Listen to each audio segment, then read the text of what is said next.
안녕하십니까. 자, 오늘부터 이제 기초재정학 시작을 하는 거죠.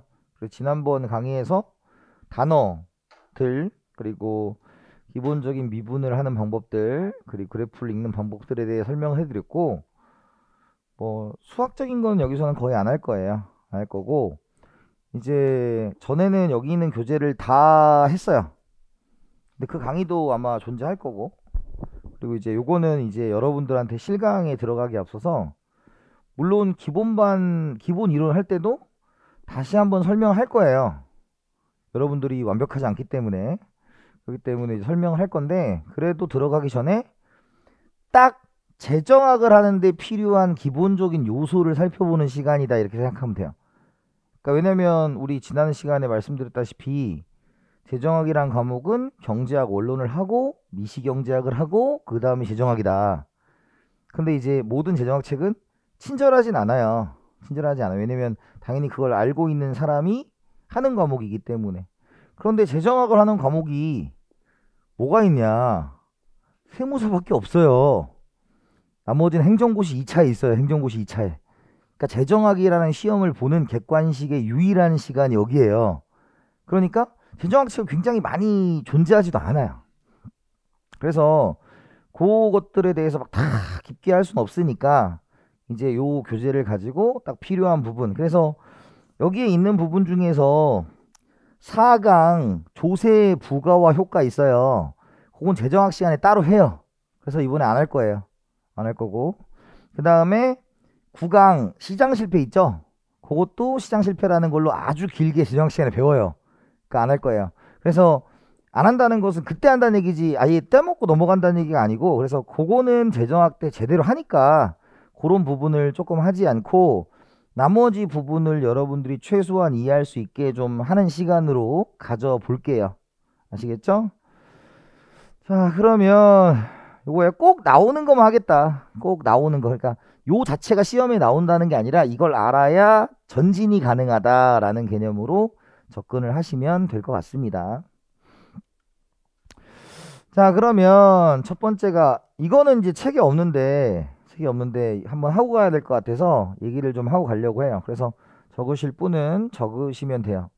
저는 이제 수업할 때 이렇게 요걸 보여드려요. 그리고 요걸 이제 필기할 건데, 이거를 왜 보여드리냐면 길을 잃지 말아라. 요 주제에는 요 얘기를 할 거예요 라는 뜻이에요. 요 주제에는 요 얘기를 할 거니까 길을 잃지 마세요 라는 뜻이에요. 그래서 여기까지가 딱 한 세트니까 이렇게 보시는 거고, 세무사 우리 기본 이론, 재정학 기본 이론 때도 이렇게 갈래를 보여드리고 그래프 보여드릴 거 보여드리고 그릴 거 그리고 이런 식으로 진행할 거예요. 자, 이걸 왜 넣냐면 이제 경제 주체, 경제 객체, 생산, 소비, 분배라는 단어들이 이제 종종 이제 등장을 할 거예요. 그러면 우리가 첫 번째가 경제 주체라는 단어가 있어요. 경제 주체. 경제 주체는 경제 활동을 하는 것입니다. 경제 활동을 하는 것. 그러니까 주인 같은 개념이죠. 그래서 경제 주체에는 첫 번째 뭐가 있냐면 가계라는 개념이 있어요. 가계. 가계는 집이에요, 집. 그런데 여기서 중요한 사항은 가계는 뭐의 주체냐면 소비를 할 때만 가계예요. 소비를 할 때만. 우리 집이 삼겹살집을 한다. 그럼 기업이에요. 우리 집이 아니에요. 그건 기업이에요. 그래서 돈을 써서, 소비는 우리가 지난 시간에 얘기했죠. 소비를 하면 무엇을 가져온다? 만족감을 가져온다. 근데 만족감의 다른 이름이 뭐였어요? 효용이었어요. 효용. 그래서 소비를 통해서 효용을 추구하는 것이 가계다라는 거예요. 가계. 이랬죠? 그래서 가계라는 것이고요. 그 다음에 두 번째가 기업이라는 게 있어요. 기업. 기업. 기업은 뭐의 주체냐면 생산을 하는 주체예요.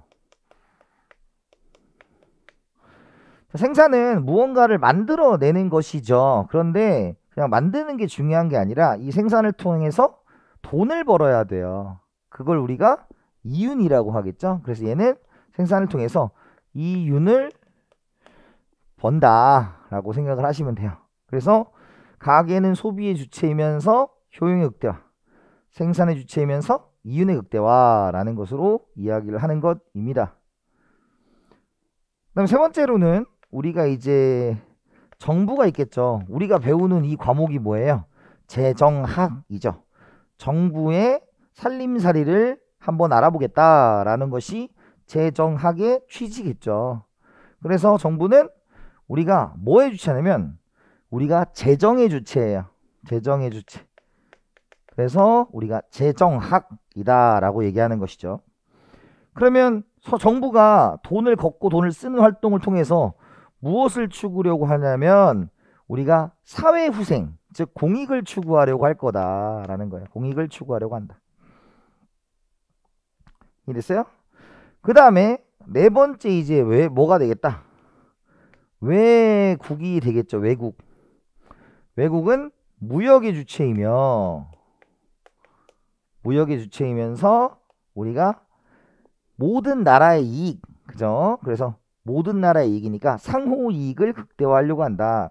왜? 본래 자국의 이익인데 상호 이익이라는 표현을 쓰면 다른 나라가 손해를 보면 무역을 안 할 거예요. 그래서 상호 이익이라는 단어를 씁니다.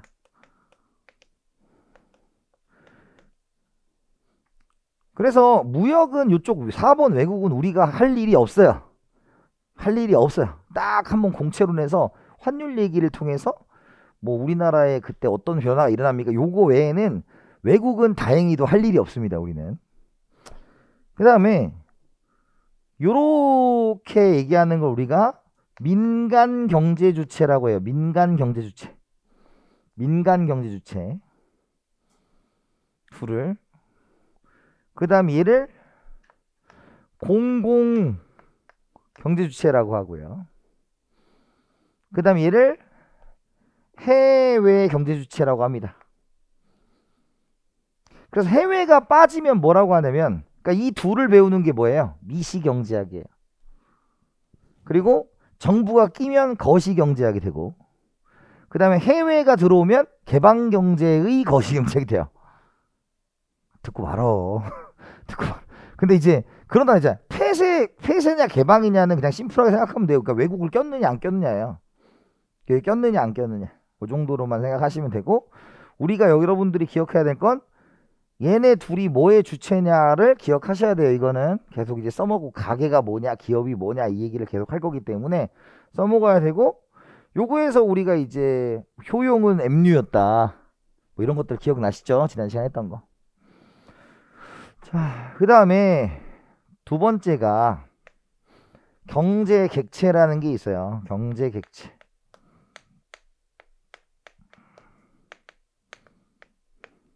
경제 객체라는 게 있습니다. 경제 객체는 우리가 기본적으로 대표적으로 두 가지를 얘기해요. 우리가 재화와 그리고 서비스가 있다 하는 거죠. 재화와 서비스가 있다. 그리고 재화는 서비스는 용역이라고도 해요. 그래서 재화는 우리가 유형의 물건 정도를 우리가 뭐라고 한다? 재화라고 합니다. 유형의 물건을 재화라고 하고 그 다음에 서비스는 우리가 무형이라고 얘기하는 거예요. 그러니까 재화는 이런 모양이 있으면 다 재화예요. 그래서 지금 안경 그 다음에 마이크 이런 건 재화가 되겠죠. 그리고 서비스는 사람이 뭔가를 해야 돼요. 사람이 뭔가를 해야 돼요. 그래서 대표적으로 강사의 강의, 의사의 진료 이런 것들이 뭐예요? 우리가 서비스가 되는 거죠. 그죠? 이해됐어요? 그래서 이런 거예요. 이런 거. 근데 이제 앞으로 무슨 재다 그러면 재화예요. 그냥 무슨 재, 대체재, 보완재. 대체재는 대신할 수 있는 재화, 보완재는 보완할 수 있는 재화, 정상재는 정상적인 재화 이런 겁니다. 재가 들어가면 타버린 겁니까? 이런 거 아니에요. 두 명 웃어줄 줄 알았는데 실패했습니다. 네. 계속적으로 시도하겠습니다. 계속적으로 시도하겠어요. 그 다음에 두 번째가 생산물이란 게 있고요. 생산물이란 게 있고 그 다음에 생산 요소라는 게 있죠. 그래서 생산물이 재화와 서비스가 생산물이에요. 재화와 서비스가 생산물. 재화와 서비스. 그죠? 그 다음에 생산 요소에는 우리 배웠죠. 노동, 자본, 토지, 경영 이렇게 있습니다. 근데 경영을 쓰면 여러분들 헷갈리니까 경영은 안 쓸게요. 왜 또 이윤 나오면 또 여기가 뭐냐 이럴 거니까 뺍니다. 근데 4대 요소고 3대 요소는 여기까지고요. 그래서 우리가 기본적으로 노동과 자본, 얘가 뭐예요? L, 이 노동이었죠. 그 다음에 자본이 K였죠. 지난 시간에. 토지는 약자를 쓰지 않아요. 그러니까 우리가 L과 K가 있는데 이 생산 요소는 요 생산물을 만드는 뭐가 되는 거다? 재료가 되는 것이죠. 그죠? 재료가 되는 거예요. 재료. 그죠? 그러면 여기서 이제 얘기하는 게 뭐냐면 요런 얘기를 할 수 있죠. 3번에 이제 여러분들이 나중에 재정을 할 때 이 곳이 생산물 시장인지 생산 요소 시장인지를 생각해 봐야 돼요. 그죠? 그런 것들이 나올 거예요. 그래서 우리가 생산물 시장과 이렇게 하죠. 우리 이제 지난 시간에 배웠죠? D와 S에 대해서 배웠죠. D는 뭐였어요? 수요자. S는 뭐였어요? 공급자. 디맨드와 서플라이 약자 배웠잖아요. 그래서 얘가 이제 수요자고 공급자예요. 그죠? 그러면 예를 들어서 생산물 시장이죠. 시장이란 말은 수요자와 공급자가 만나면 그걸 뭐라고 부른다? 시장이라고 불러요. 그죠? 그래서 우리가 시장의 균형이 뭐였어요? 둘이 만나는 게 균형이다. 이퀄리브리움 2를 쓴다라고 말을 했죠. 그러면 생산물 시장의 수요자는 가게예요, 기업이에요? 생산물 시장의 수요자는 가게예요, 기업이에요?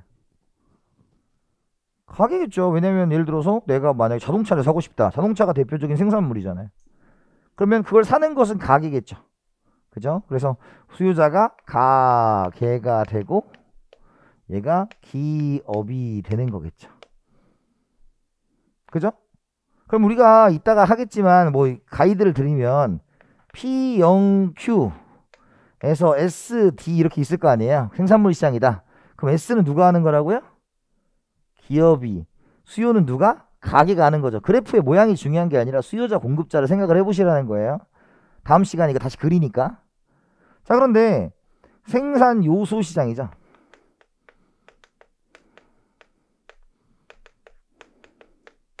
자, 생산 요소 시장이죠. 그럼 생산 요소 시장의 수요자는 누가 되겠어요? 생산 요소 시장의 수요자. 기업이에요. 왜? 내가 물건을 만들어야 되니까 재료가 필요하잖아요. 그러니까 그 재료를 사는 건 누구여야 돼? 기업이어야 되죠. 그래서 얘가 기업이고 얘가 가게가 되는 거죠. 그러니까 여러분들 지금 이 해커스 경영 아카데미 세무사 시간은 여러분들한테 여기는 무슨 시장이야? 생산물 시장이에요. 그죠? 왜? 강의 서비스를 사러 오셨으니까요. 그럼 여러분은 가게로서 수요자, 해커스 경영 아카데미는 공급자예요. 그죠? 그런데 저는 여기에 뭘 팔러 왔어요? 노동을 팔러 왔어요. 그러면 저는 가게니까 생산 요소 시장에 저는 공급자죠. 저를 산 게 누구예요? 해커스 경영 아카데미인 거죠. 그래서 이 둘이 바뀌는 거죠. 그래서 여러분들 만약에 이제 노동시장이라고 하면 우리 W 기억나죠? W가 뭐였어요? 임금이었죠. 그리고 여기가 L이 있을 거 아니야. 그러면 여기에 이제 공급자와 수요자가 있으면 이 공급자는 누구라고요? 노동시장의 공급자는 누구라고요? 가게라고요. 이해 갔어요? 그런 식의 시장이 딱 두 가지만 있어요, 여러분들한테. 그래서 두 시장에서 수요자와 공급자가 누군지는 여러분들이 나중에 판단을 하셔야 되고 요것들을 잘 하셔야 돼요. 일반적인 시장에서의 생산물 시장에서 공급자는 기업이고 생산 요소 시장의 공급자는 가게다. 요거 바꿔서 생각을 하셔야 됩니다. 그래서 기분이 좋네요. W 하니까 임금. 지난 시간에 보람이 있네요. 보람이 있어요. 자, 그래서 여기서는 여러분들이 뭐 되게 어려운 건 없죠. 자, 그 다음에 마지막으로 세 번째, 우리가 이제 생산, 소비, 분배죠. 생산, 소비, 분배. 그래서 생산,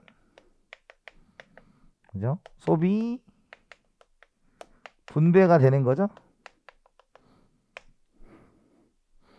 먼저 생산은 뭐가 됩니까? 생산은 우리가 무언가를 만든다라는 거예요. 그래서 새롭게 무언가를 생산하거나 또는 우리가 부가가치를 창출하는 거예요.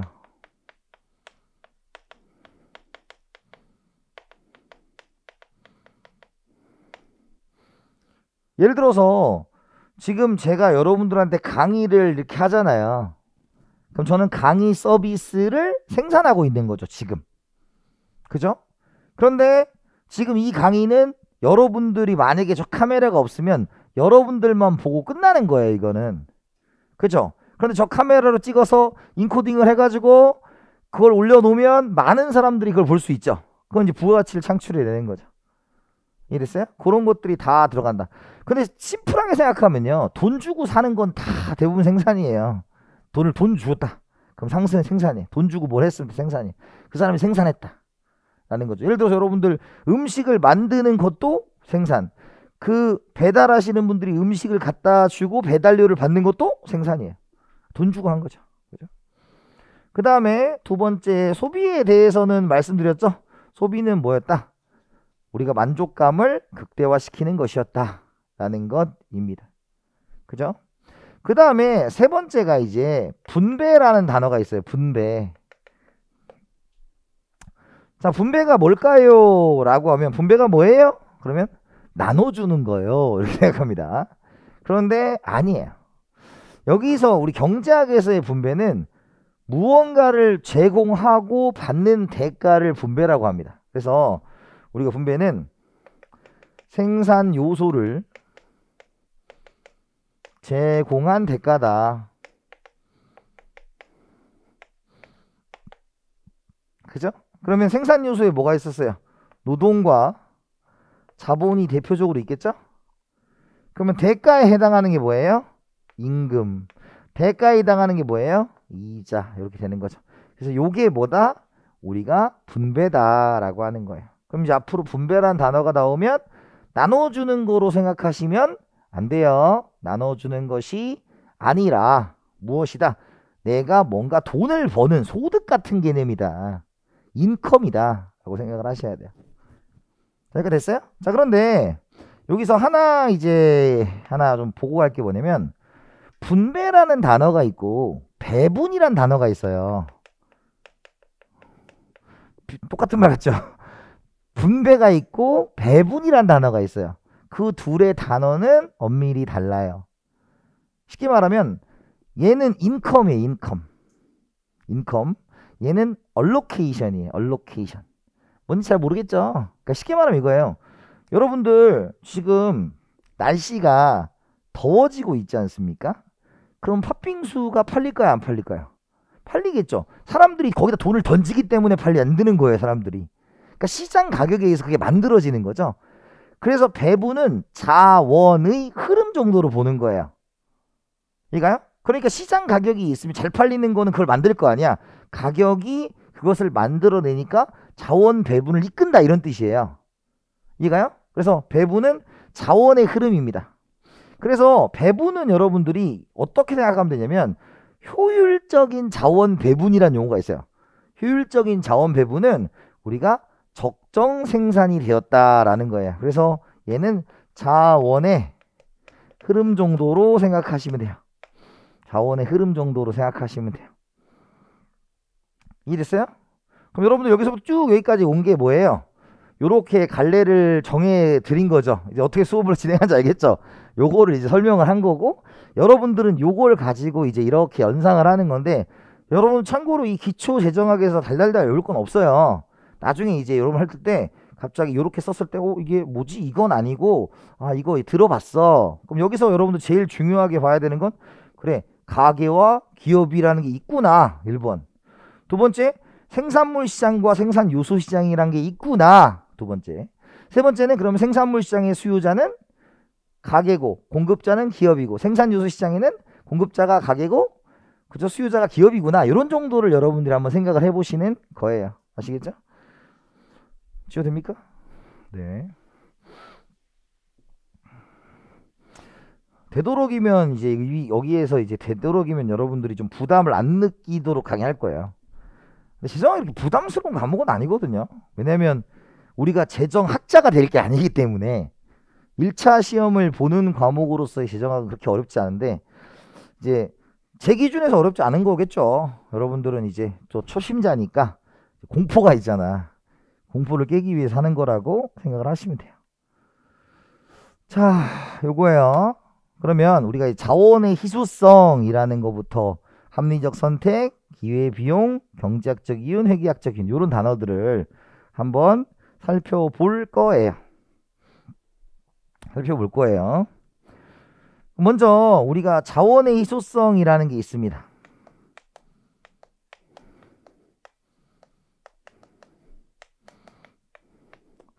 자, 자원의 희소성이라는 것은 뭐 별 얘기는 아니고요. 자원이란 게 있다. 자원은 뭐다? 우리에게 유용한 게 자원이에요. 유용성. 그럼 여러분들에게 제일 유용한 자원은 뭐예요? 시간이야, 시간. 시간. 그죠? 제가 인생을 여러분들 조금 더 물론 저보다 나이가 있으신 분은 알겠지만 제가 40을 먹기 전까지는 제가 나이가 되게 많다고 생각했거든요. 40을 딱 먹으니까 내가 어린 것 같아요. 이제 그런 느낌이 내 말이 무슨 말인지 그때 되면 알게 돼요. 아시는 분은 아실 거고 난 아직 청춘인데 그런 느낌. 그죠? 그래서 자원은 뭐다? 우리한테 유용한 게 자원이다 라는 거예요. 근데 희소하다라는 건 뭐냐면 희귀랑은 또 달라요. 희소는 우리의 욕구가 반영된 양이에요. 희귀는 그냥 양이 없는 거예요. 이랬죠. 물론 이걸 디테일하게 하는 시간이 아니에요. 그냥 말로 얘기 들어보고 한번 해보는 겁니다. 그래서 자원이 희소하다는 것은 우리의 욕구는 무한한데 자원이 못 따라와요 라는 것이 자원의 희소성이에요. 여러분들 세상에 돈이 많아요, 적어요? 돈 많아, 적어? 많지. 내게 없을 뿐이야. 내 욕망이 안 채워질 뿐이에요. 그쵸? 그래서 얘는 상대량이다 이런 단어를 쓰는 게 자원의 희소성입니다. 그래서 경제 문제가 발생하기 시작하는 거죠. 왜? 예를 들어서 이거예요. 여러분들 주머니에 10,000원이 있어요. 근데 10,000원을 가지고 나는 스테이크도 먹고 싶고 햄버거도 먹고 싶어요. 두 개 다 사 먹을 수 있어요, 없어요? 없죠. 그러니까 나는 뭘 해야 돼? 선택의 문제에 봉착하게 돼요. 그걸 우리가 경제 문제라고 하는 what, how, for whom 이런 게 있는 거죠. 그죠? 그래서 여기 땅이 있어요. 사과 심을 거예요, 배 심을 거예요. 선택해야 되죠. 그게 what이에요. 그럼 뭐 심어야 될까요? 돈 되는 거. 돈 되는 거 심는 거죠. 그게 what이에요. what. 무엇을 생산할 거냐. how는 뭐예요? 우리가 공장을 짓는데 여기에 이제 한국에 질 거예요, 중국에 질 거예요 이거잖아요. 그럼 사람 쓸 거냐 기계 쓸 거냐 이런 얘기 있잖아요. 그럼 뭐 써야 돼요? 싼 거. 이해가요? 싼 거. 그 다음에 누구를 위해 분배할 거냐. 회사에서 당기 순이익이 나왔어요. 그러면 이걸 배당할 거냐, 성과급 줄 거냐, 유보할 거냐 이런 걸 결정해야 되죠. 그런 게 분배의 문제예요. 근데 뭐 그런 것들을 하는 시간은 아니고 그런 것들이 뭐로 인해서 나타난다? 자원의 희소성 때문에 나타난다는 거예요. 그죠? 그러면 우리는 이 자원의 희소성 때문에 뭐 해야 된다? 우리가 선택의 문제, 이렇게 할까요?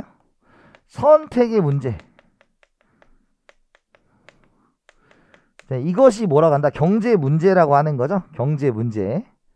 경제 문제를 해결하기 위해서 우리는 합리적인 선택을 해야 돼요. 합리적인 선택을 해야 된다.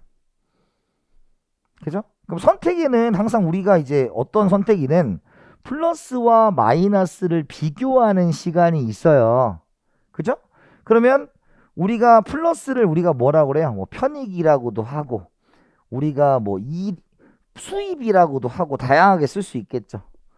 마이너스는 뭐예요? 비용이라고도 쓸 수 있는 것이죠. 그러면 당연히 둘 중에서 뭐가 커야 돼? 얘가 커야만 선택을 할 거다라는 거죠. 그죠? 그래서 선택을 한 거죠. 근데 여기서 이제 우리 그냥 상식적인 질문이에요. 내가 만약에 그 뭐 되게 맛있게 생긴 아이스크림이 있어 사 먹었어. 최근에 먹었던 아이스크림 중에서 최악의 아이스크림이 있었어요. 먹고 던져버릴 뻔한 아이스크림. 빵또와 딸기 맛이었는데 한번 드셔보세요. 내 맛이 와우 뭐 이런 와 충격적인 맛이었어요. 빵또와 딸기 맛, 빵또와 딸기 맛. 빵또와 그 일반적으로 그 초코칩 들어가 있는 그거는 먹을만 하잖아. 근데 딸기 맛이 나왔는데 덥석 집었다가 딱 던졌어. 그죠? 저는 합리적 선택을 한 거야, 안 한 거야? 한 거야. 한 거야. 왜? 내가 그걸 샀다는 건 그 사는 순간에는 편익과 비용 중에 뭐가 컸어요? 편이 큰 거죠. 후회하는 게 비합리적인 게 아니에요. 그러니까 살 때만큼은 인간은 항상 합리적입니다. 항상 합리적이에요. 그게 경제학의 기본이에요. 그럼 우리가 합리적 경제인이다 이렇게 표현하는 겁니다. 자, 그러면 이제 비용을 쳐야 되는데 우리가 이제 기회비용이라는 개념이 있어요. 기회비용. 참고로 기회비용과 이제 하나가 더 있는 게 매몰비용이라는 것도 있어요. 매몰비용이라는 게 있어요. 근데 우리 재정학에서는 매몰비용을 다루진 않아요. 다만 매몰이란 게 뭐냐면 회수가 불가능한 거다. 회수가 불가능한 거. 대표적으로 뭐예요, 그게? 대표적으로 회수가 불가능한 게 뭐예요? 지나간 시간이에요. 그러니까 우리가 지나간 거 가지고는 경제학적으로는 고려하면 안 돼요. 그러니까 예를 들어서 현실하고 좀 다른 얘기죠. 이건 사실 매몰 비용은. 예를 들어서 여러분들이 뭐 내가 공부를 5년 동안 했는데 6년 동안 하는 친구들도 있을 거 아니야. 근데 이제 6년째 할 때 이런 고민을 한단 말이에요. 내가 5년 동안 했기 때문에 하자. 그러면 잘못된 선택이에요. 왜? 지나간 시간을 고려하는 거기 때문에. 그래서 여러분들 지난 시간에 그걸 살짝 말씀드린 게 우리 미분했죠. 미분 지난 시간에. 미분은 원인이 증가할 때 결과가 얼만큼 증가하냐만 봤죠. 원인이 감소하는 건 봤어요? 안 봤어요? 아예 안 봤어. 그러니까 경제학은 전진만 있어요. 후진은 없어요. 그래서 매몰 비용은 고려 대상이 아니다라는 건데 재정학에서는 자주 다루진 않고 그래도 기회비용이란 얘기는 좀 합니다. 자, 왜냐면 여기에 쓰는 단어들이 좀 있기 때문에 기회비용은 해야 돼요. 그래서 기회비용은 뭐라고 하냐? 우리가 회수가 가능하다. 회수가 가능한 비용이에요. 즉 비용이긴 비용인데 회수가 가능하다는 건 1번 우리가 앞으로 쓰려고 한 거야. 근데 아직 안 썼잖아. 그러니까 회수가 가능한 거예요. 상상한 거기 때문에. 두 번째는 썼는데 환불이 가능해요. 그럼 뭐가 되는 거예요? 기회비용이 되는 거예요. 환불이 가능하면 기회비용이 되는 것이죠. 그러니까 이건 고려 대상이 돼야 되는 거예요. 그죠? 그 다음에 두 번째가 선택 시 포기한 거예요. 선택 시 포기한 거예요. 그럼 선택 시 포기한 게 기회비용입니다. 대표적인 게 뭐냐면 내가 재정학을 5시간 공부할 수도 있고 세법을 5시간 공부할 수도 있었어요. 근데 만약에 내가 재정학을 5시간 공부했으면 그 시간에 세법 공부를 포기한 거죠. 세법을 공부했으면 재정학을 포기한 거죠. 늘어난 게 기회비용인 거예요? 줄어든 게 기회비용인 거예요? 줄어든 게 기회비용인 거예요. 그리고 and 근데 여러 개라면 그 중에서 가장 큰 것을 우리가 뭐라고 한다? 기회비용이라고 합니다. 근데 재정학에서는 이제 선택시 포기한 것만 생각하면 돼요. 요거는 꼭 기억을 해둬야 돼요. 그래서 우리가 여가의 상대가격, 여가의 기회비용 이런 단어를 쓸 거기 때문에 요 선택시 포기한 것이 기회비용이다 라는 단어는 기억을 하셔야 됩니다. 자, 이렇게 됐어요? 자, 이렇게 됐고요. 자, 그 다음에 세 번째 기회비용은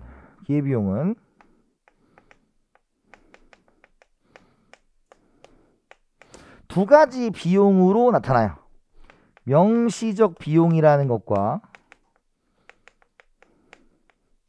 더하기 암묵적 비용이라는 걸로 나타납니다. 명시적 비용과 암묵적 비용 두 가지로 나타날 수가 있다라는 걸로 여러분들이 기억을 해 두셔야 돼요. 그럼 명시적 비용은 내가 요것은 뭐예요? 현금으로 실제 지출한 거예요. 실제 지출.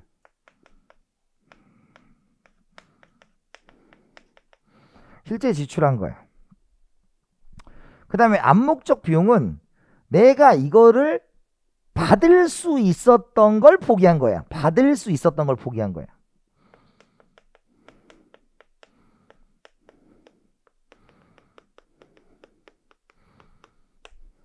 자, 대표적인 예시를 해볼게요. 여러분들 영화 좋아해요? 영화? 그죠? 요즘에 이제 이 팬데믹 이후로 영화를 보러 간 지가 100만 년인 것 같은데, 그죠? 이건 영화를 보러 가면 우리가 영화비가 만약에 얼마다? 2만 원, 영화비가 10,000원이겠지, 10,000원. 뭐 대략 10,000원 정도 하잖아요. 뭐 언제 가봤는지 모르겠지만 10,000원 정도 할 거 아니야.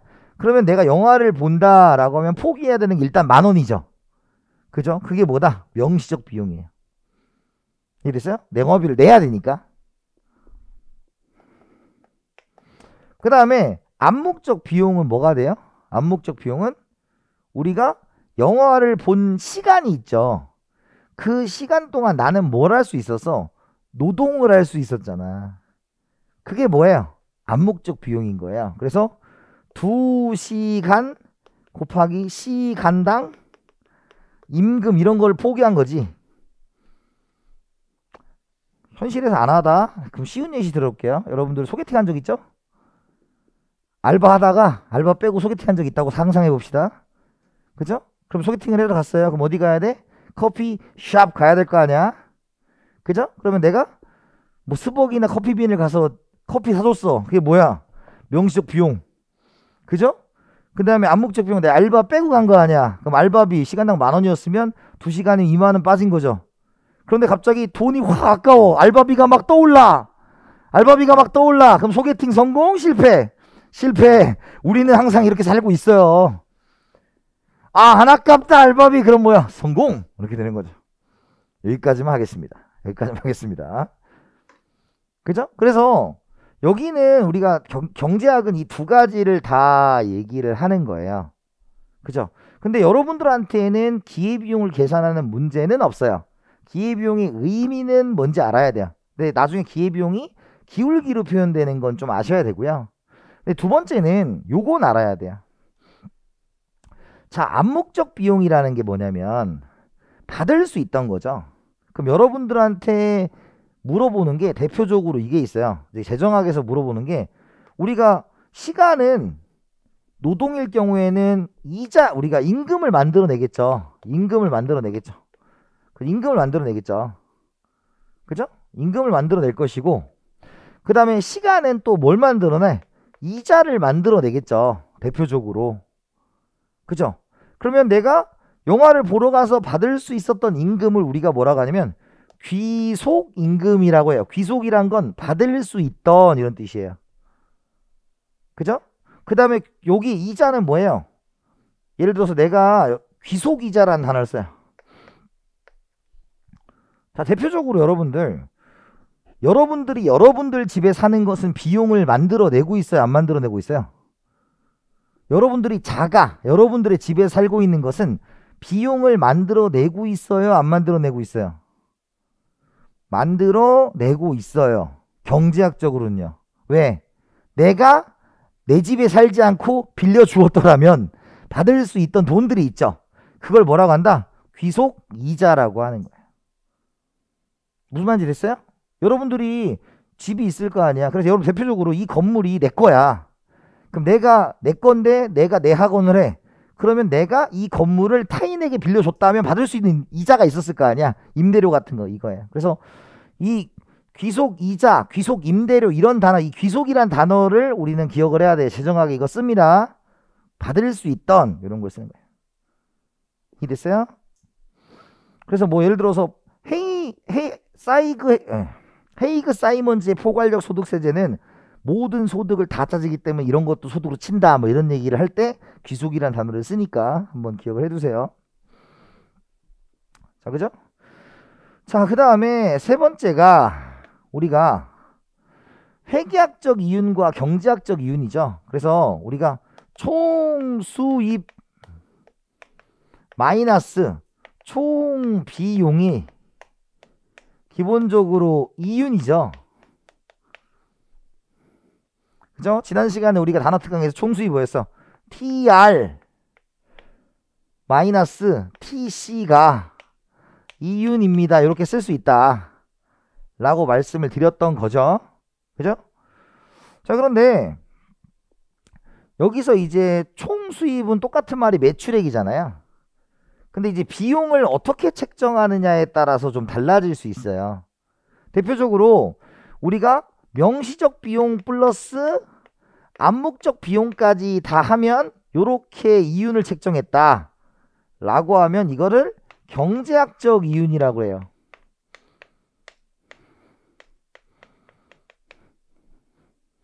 그 다음에 총수입에서 우리가 명시적 비용만 비용으로 책정하면 얘를 우리가 회계학적 이윤이라고 해요.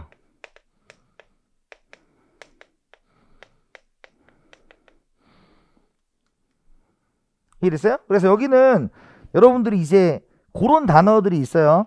경제학으로 볼 거냐 회계학으로 볼 거냐 라는 멘트가 나오면 비용을 어디까지로 볼 겁니까? 라는 생각을 하셔야 돼요. 그래서 명시적 비용과 암묵적 비용을 모두 포함하면 경제학적 이윤, 명시적 비용만 포함하면 회계학적 이윤이 되는 거예요. 쉽게 얘기하면 내가 만약에 총 수입이 100만 원이래요. 그리고 명시적 비용이 70만 원이에요. 암묵적 비용이 30만 원이래요. 그러면 경제학적 이윤 얼마예요? 0이죠. 그죠? 그런데 총 수입은 똑같이 100만 원인데 나는 명시적 비용만 비용으로 책정을 하고 싶은 거예요. 회계학으로 책정하고 싶다. 그러면 명시적 비용이 70만 원만 비용으로 잡히겠죠. 그러면 회계학적으로는 30만 원이 되겠죠. 이해됐어요? 그러면 이 말이 뭘 하고 얘기하고 싶은 거냐면 앞으로 경제학적 이윤이 0이다 라는 걸 우리가 뭐라고 하냐면 경제학적 이윤이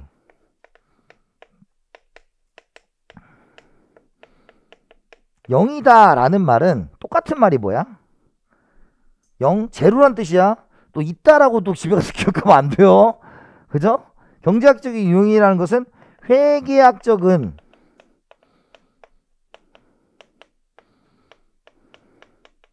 플러스라는 뜻이죠. 돈을 벌고 있다는 뜻이죠. 그러니까 여러분 경제학적 이윤이 0이라는 건 회계학적으로 돈을 벌고 있다는 뜻입니다.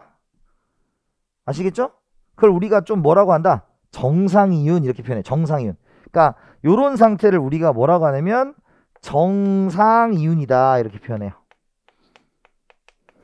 정상이윤. 그러니까 그냥 정상적으로 생산할 수 있을 만큼의 돈은 좀 벌고 있어요. 이런 것들을 우리가 정상이윤이라고 합니다.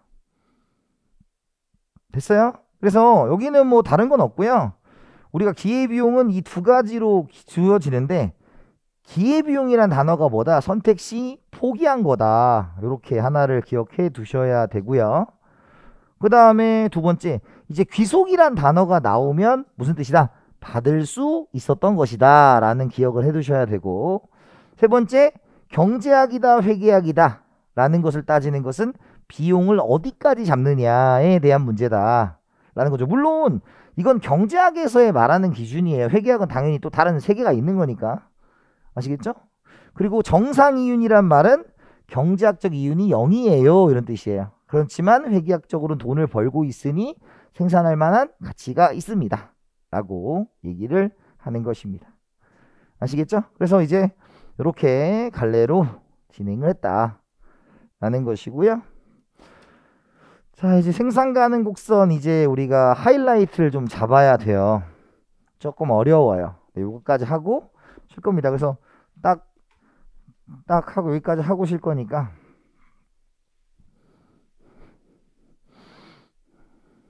근데 우리가 지난 시간에 수학 특강, 그러니까 수학 상식 특강하고 단어 특강을 봤기 때문에 여러분들하고 저하고 별로 어려움이 없을 거예요. 자, 보세요. 자, 뭐냐면 우리가 생산 가능 곡선이란 게 있어요. 생산 가능 곡선. 첫 번째가 개념입니다. 개념. 생산 가능 곡선의 개념.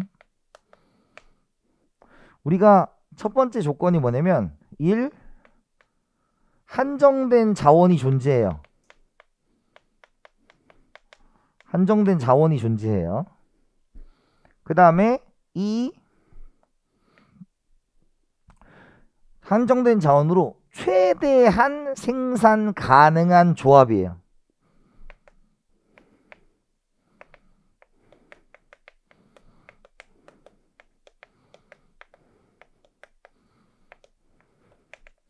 최대한 생산 가능한 조합.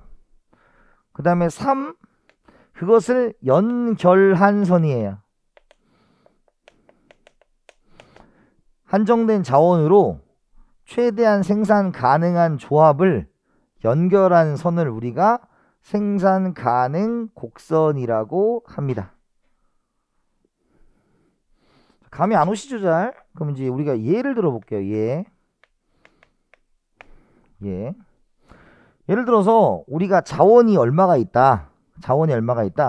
예를 들어서 뭐 100만 원이 있다고 가정을 할게요. 한정된 자원이 우리가 100만 원이 있다. 100만 원이 있다고 가정을 해볼게요. 그러면 100만 원이 있는데 우리가 XJ를 만드는데 우리가 뭐 예를 들어서 뭐 10만 원이 들어가고요. XJ를 만드는데 10만 원이 들어가고 YJ를 만드는데 20만 원이 들어간다고 합시다.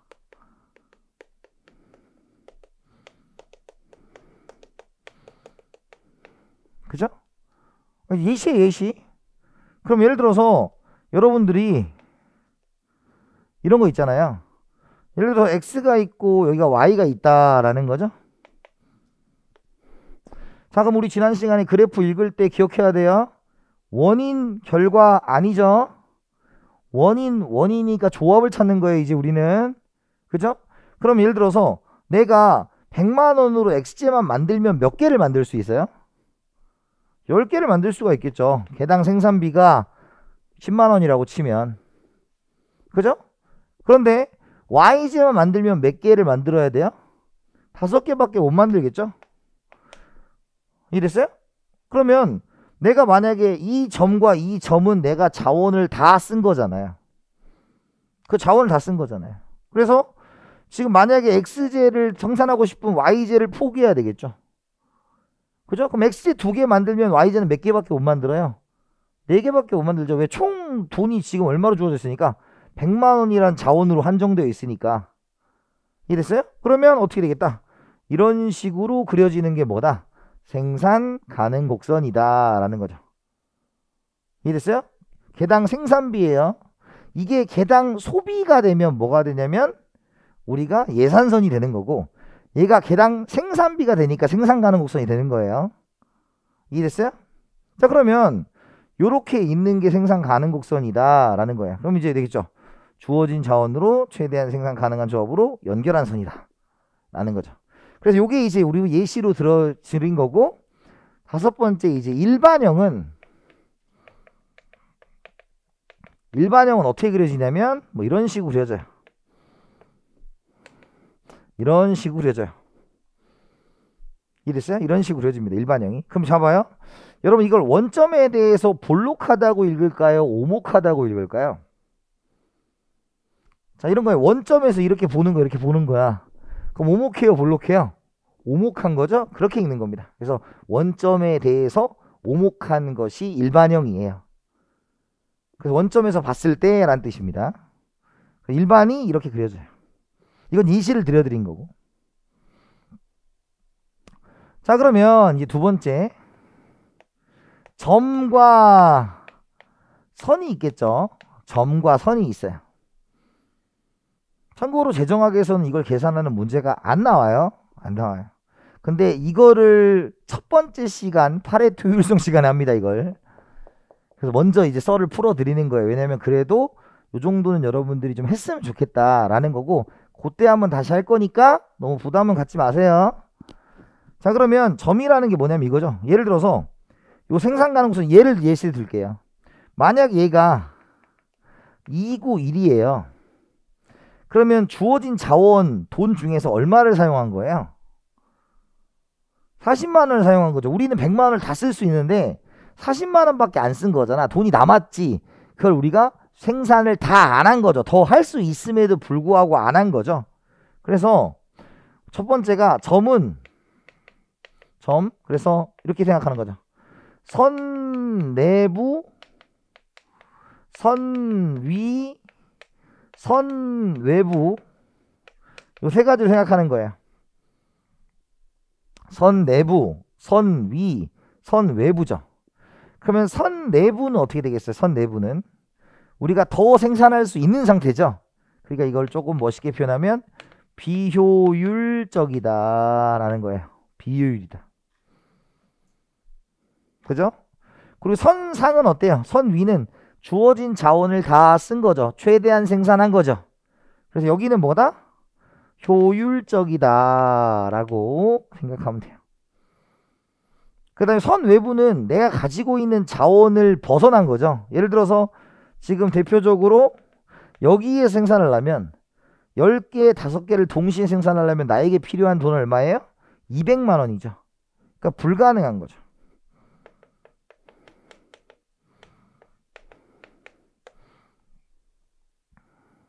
이해됐어요? 자, 그 다음에 두 번째가 이제 기술이 개발될 수 있잖아요. 기술이 개발될 수 있죠. 자, 기술이 개발되면 어떤 일이 벌어져요? 10만 원이나 들었던 비용이 더 뭐 해야 되겠어? 줄어들겠죠. 그럼 얘가 만약에 비용이 뭐로? 5만 원으로 줄어들면 얘가 이렇게 확장되지 않을까요? 그죠? 그래서 기술이 개발되면 우리가 선의 확장,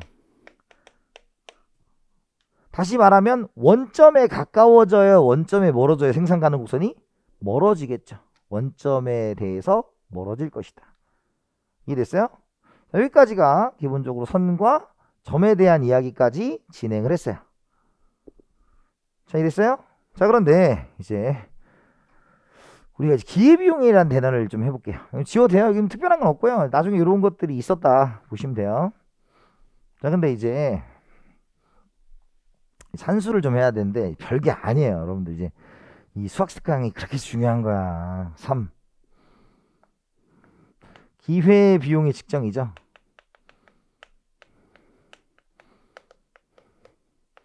여러분 할 수 있어요. 파이팅! 할 수 있어요. 자, 우리가 지금 여기가 x고 여기가 y였대요. 그쵸? 그런데 요렇게 일반형이 그려질 거 아니야. 그럼 만약에 A점에서 출발하여 B점으로 왔다라는 걸 한번 생각해 볼게요. 그럼 A점은 X0의 X제와 Y0의 Y제를 생산했던 거죠. 그런데 A에서 B로 갔을 때 지금 X에서 X0로 이만큼이 커진 거죠. 그죠? 커진 거잖아. 그런데 자원이 한정되어 있으니까 X제를 늘렸으면 나는 뭘 해야 돼? Y제를 줄이게 된 거죠. Y1이면 Y제를 줄이게 된 거죠. 그러면 1번이 기회비용이에요? 2번이 기회비용이에요? 1번, 2번. 2번이 기회비용이지. 없어진 게 기회비용이라고, 포기한 게 기회비용이라고. 아까 명시적 암묵적 비용이 중요한 게 아니라 우리는 뭐였어요? 뭔가를 선택했지. 그럼 뭔가가 없어질 거 아니야. 줄어든 게 뭐라고? 기회비용이다 라는 거예요. 그래서 여러분 기회비용 측정은 뭐라고요? 그냥 늘어난 게 있으면 줄어든 게 기회비용이라고. 포기된 거. 얘가 늘어났잖아. 그럼 얘가 줄어들었잖아. 왜 줄어드는 거야? 원점에 가까워졌으니까 줄어든 거죠. 자, 이해가 됐어요? 그럼 기회비용 측정은 뭐라고요? 그냥 줄어든 게 기회비용이다. 끝이에요. 여러분 이거 중학교 2학년, 고등학교 2학년에 하는 거야 이거. 파이팅 하세요. 이거 뭐 여러분들이 어려워 이럴 단계가 아니에요. 자, 그럼 여러분 조금 단계를 높여볼게요. 자, 이제 한번 생각해봐요. 자, 네 번째 한계 변화율이에요. 한계 변화율. 자, 우리 기억날지 모르겠지만 한계 변화율을 우리가 R, T, X, Y 이렇게 썼다 라는 거 어제 자료에 있어요. 그죠? 지난번 자료에 있어요. 자, 그럼 이게 뭐냐면 이겁니다. 자, 지금 요렇게 여기서부터 요렇게 늘어나는 게 델타 X가 증가한 거죠. 그죠? 그러면 여기서부터 요렇게 줄어든 게 마이너스 델타 Y가 된 거죠. 그럼 요때에 무엇을 그려보자. 요때 여기에 기울기를 구하자 라는 거예요. 그러면 우리 기억날지 모르겠지만 우리가 MRT XY는 델타 X 마이너스 델타 Y 이렇게 되는 거죠. 이게 뭐였어? 기울기잖아. 근데 우리 앞에 마이너스 붙으면 뭐라 그랬어요? 양의 관계, 음의 관계. 음의 관계, 반비례 관계죠. 왜? 둘 다 늘릴 수 없잖아. 자원이 한정되어 있으니까 뭔가를 늘렸으면 뭔가는 줄어들었을 거 아니야. 그래서 마이너스 붙인 거예요. 이해됐어요? 여기까지? 자, 그런데 우리가 이런 논리를 하나 할 수 있어요. 여러분들 우리 지난 시간에 기억나요? 우리가 MC 기억나? MC가 내가 뭔가의 수량을 늘렸을 때 총 비용이 얼만큼 증가했는가를 보는 게 MC였어요. 기억나요? 안 기억나면 복습하셔야 돼요. 이건 지난 시간에 단어 특강에서도 봤고 수리 특강에서도 봤어요. 수학상식 특강에서 봤어요. 한 개 비용은 총을 미분한 거예요. 이거였죠. 총을 미분한 거예요. 자, 요거를 기억해야 돼요. 요걸 이제 기억해야 돼요. 자, 그러면 요거를 이제 다시 쓰면 요걸 다시 하면 MCX는 델타 X, 델타 TCX 이렇게 할 수 있죠. 왜? 그냥 X의 수량이니까. 그죠? 그 다음에 MCY는 우리가 델타 Y, 델타 TCY가 되겠죠. 이가요? 우리가 지금 이걸 해석을 잘해야 돼. X제의 변화분, X제의 수량의 변화분, X제로 인해 총 비용이 변화분이 요거다. Y제가 변했을 때 Y제로 인한 총 비용의 변화가 이거다. 이거였죠. 그잖아. 자, 이거를 쓰는 이유는 뭐예요? 잘 봐요. 그럼 이걸 바꿔 쓰면 이렇게 바꿔 쓸 수 있어. 델타 TCX는 MCX 곱하기 델타 X 이렇게 쓸 수 있죠? 그 다음에 참고로 있잖아요. 이거 증명하는 건 시험 문제 없어요. 그냥 여러분들이 이런 방식으로 한다라는 거고 전 잘 모르겠다 그럼 나중에 공식이나 하나 외워요. 증명하는 문제가 없다고. 근데 지금 여러분들한테 기회가 돼서 설명을 해드린 거니까. 그럼 이것도 마찬가지죠. 델타 화내는 거 아니에요. 여러분 오해하면 안 돼. 선생님 화를 내면 어떡합니까? 화를 내면 단호하게 얘기해. 화를 고객님들한테 어떻게 화를 냅니까 제가. 그러지 않습니다. 저 TCY예요. 그러면 MCY 델타 Y다 이렇게 쓸 수 있죠. 여기까지 식을 변형한 거 이해됐어요? 자, 그럼 잘 봐요.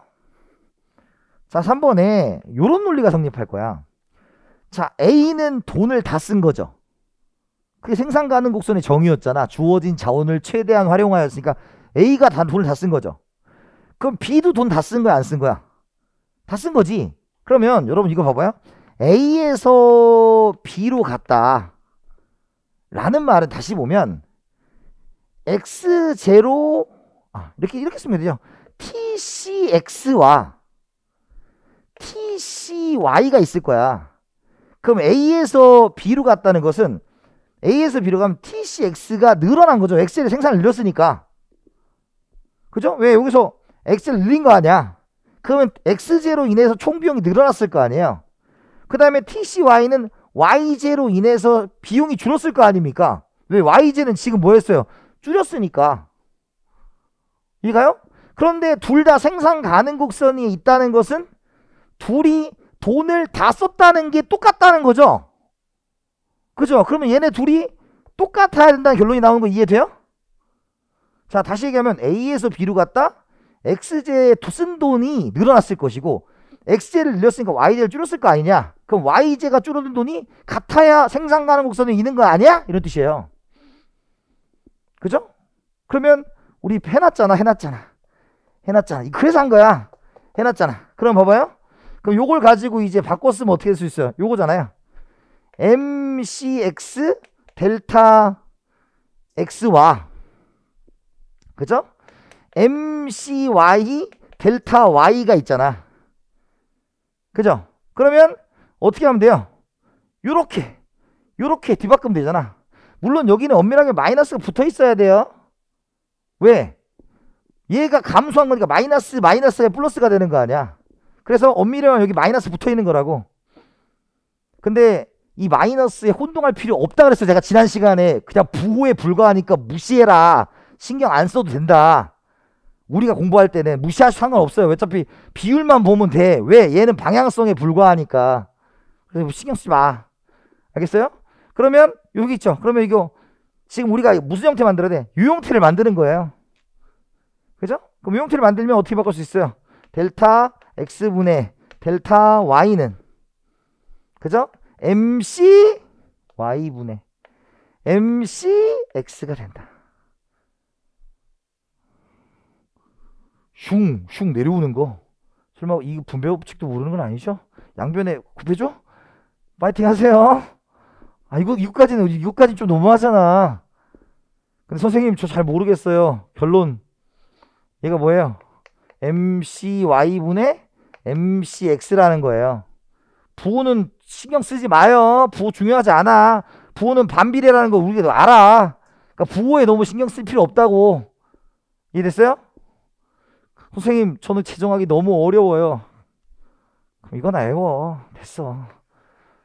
이거나 외우면 돼요. 아니 나를 믿어요. 이것만 외우면 돼. 그냥 선생님 MCY, MCX 어떻게 외웁니까? MCY 뿌리를 빡, 분모에 빡. 어떻게 더 이상 어떻게 해줘? 이렇게 해도 외워. 이렇게 해도 외워. 이해가요? 이렇게 해도 외워요. 근데 만약에 선생님 여기가 G고 여기가 X면 어떻게 해요? 그러면 XY 순서를 쓴 거야. XY 이렇게 순서를 쓴 거니까 바꿔도 상관은 없어요. 선생님 Y가 안 나오면 어떡합니까? 이럴 필요는 없다. 이해돼요? 그래서 여러분들 요거 할 때 이제 느낌 왔죠? 지난번 재정할 때 우리가 이거를 모르는 상태에서 얘기했으니까 첫 시간에 이거 하면 얼마나 경기가 나겠습니까? 그죠? 여러분 지난 시간에 우리 단어 수학 특강이 없이 제가 이걸 첫 시간에 했으면 여러분 어땠겠어요? 어떤 느낌이 알겠어요? 그래서 제가 첫 시간에 제일 하는 말이 뭐냐? 여러분 재정학은 이딴 게 중요한 게 아니에요. 그래도 중요한 것 같아 이런다고. 근데 여러분 이 과정은 느낌은 어떻게 푸는지 아시겠죠? 논리가 뭐였냐면 이건데 여기에서 이 공식으로 이걸 도출한 다음에 A에서 B로 갔을 때 X로 인해서 늘어나고 Y에서 줄어드는 게 똑같으니까 요걸 가지고 그냥 규칙을 바꾼 거잖아요. 논리는 이거예요. 근데 여러분들 시험에는 이걸 시험 문제 내거나 그런 경우는 거의 없어요. 다만 이거는 좀 써먹을 일이 있어요. 정확히 말하면 MRT XY는 MCY분의 MCX라는 건 써먹을 일이 있어요. 그럼 여러분들한테 제가 하는 말이 우리가 보는 시험이 2차 주관식이면 이 과정을 다 외워야 되겠지. 근데 1차잖아. 이거나 좀 기억해. 끝이야. 진짜 끝이야. 이건 꼭 기억을 해야 돼요. 이해됐어요? MRT가 뭐예요? 생산 가능 곡선의 기울기는 MCY분의 MCX로 나타냅니다.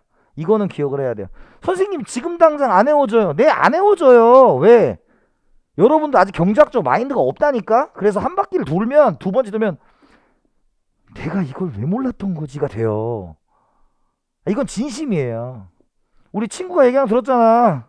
이 친구가 나한테 나 신이라고 해서 나보고 왜? 진짜 다 나온다고 시험에. 딱 나오는 것밖에 안 해요 저는. 그러니까 저를 믿으시면 돼요. 그러니까 지금 이 과정까지 이해가 된다. 첫 번째. 그럼 여러분들은 이코노믹 지니어스. 이해가요? 근데 요거는 이제 무슨 얘기인지 아는데 좀 한눈에 안 들어온다. 그러면 한 바퀴를 돌면 바로 들어올 거예요. 이해가요? 그런데 저는 그냥 점수를 잘 따고 싶어요. 그럼 요거는 기억해야 된다. 아시겠죠? 그렇게 생각을 하시면 됩니다. 근데 이제 길을 잃으면 안 돼요. 지금 하고 있는 주제가 뭐였어요? 기회비용이었어. 지금 이게 어떻게 나온 거다? 뭔가를 늘렸을 때 뭔가가 줄어들면 뭡니까? 라는 거였죠. 그죠? 그걸 가지고 한 거였다. 자, 첫 번째 시간 정리합시다. 이렇게 다 한 강씩 끊어갈 거예요. 이제 가계 뭐의 주체?